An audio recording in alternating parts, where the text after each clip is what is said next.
Là-bas dans le monde, j'étais lié par le péché. Là-bas dans cette cité. Bien-aimés frères et sœurs dans le Seigneur, bonjour, je suis Carlos Rekandé pour 5 minutes avec Jésus-Christ. Impudicité, immoralité, les rivalités. Le thème que nous abordons aujourd'hui est Jonathan. Mon Jésus, toi qui m'as Il n'est plus à démontrer, frères et sœurs dans le Seigneur, cette amitié poussée qui existait entre David et Jonathan. Et la vie de Jonathan nous montre ce qu'est une véritable amitié ou ce que devrait être une véritable amitié entre deux frères, entre deux sœurs en Christ. cupidité, méchanceté, agressivité. Premièrement, nous voyons que de la vie de Jonathan, les amis bibliques ont la communion avec Dieu en commun. Ça veut dire quoi? Lorsque on lit dans 1 Samuel 20, verset 42, et Jonathan dit à David, va en paix, maintenant que nous avons juré l'un et l'autre au nom de l'Éternel. Vous voyez, ils ont juré au nom de l'Éternel. C'est vrai qu'aujourd'hui, le chrétien ne jure pas, mais en ce temps, c'était un serment qu'il faisait au nom de l'Éternel. C'est parce que les deux avaient l'Éternel Dieu en commun. Ils adoraient le même Dieu. Celui qui est ton ami, ton véritable ami aujourd'hui, est-il véritablement un frère en Christ ou une sœur en Christ? Comment peut-on comprendre que toi qui es enfant de Dieu, ton meilleur ami est un païen?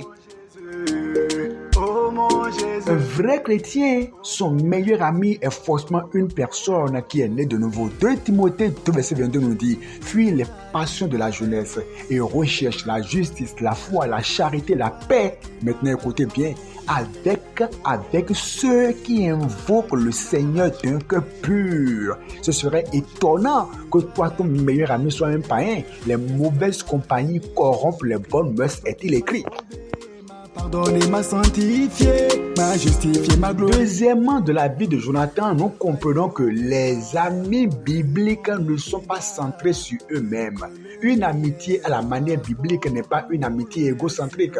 Jonathan était l'héritier au trône de son père. Mais Dieu en avait décidé autrement. David, son ami, avait été oint par le prophète Samuel pour devenir roi à la place de Saul. Jonathan était l'homme qui ne serait pas roi et il le savait. Pourtant, il l'avait accepté comme la volonté de Dieu sans aucun ressentiment envers David. Vous voyez, aujourd'hui, vous allez voir 2 personnes qui sont en train de prier, 2 sœurs qui prient pour connaître pour le mariage. Dieu exauce l'un en premier et l'autre est déjà jalouse.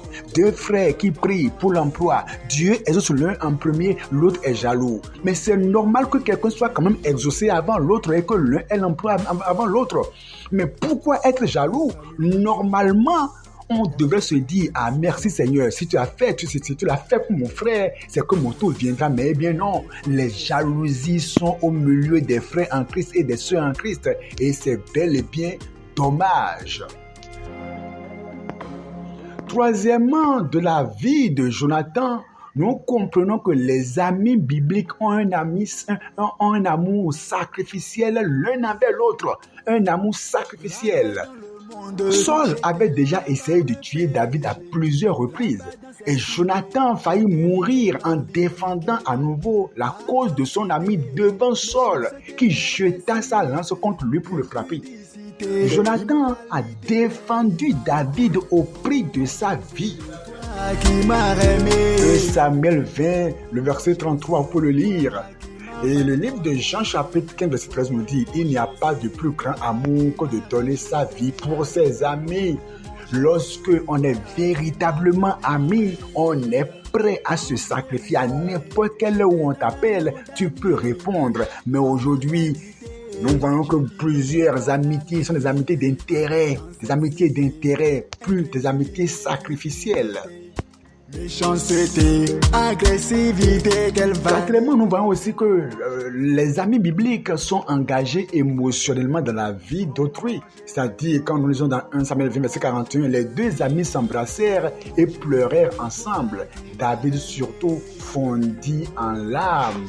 Les vrais amis se partagent des émotions fortes. En temps de difficulté, l'un est là pour l'autre. Ils partagent les émotions de l'un et de l'autre.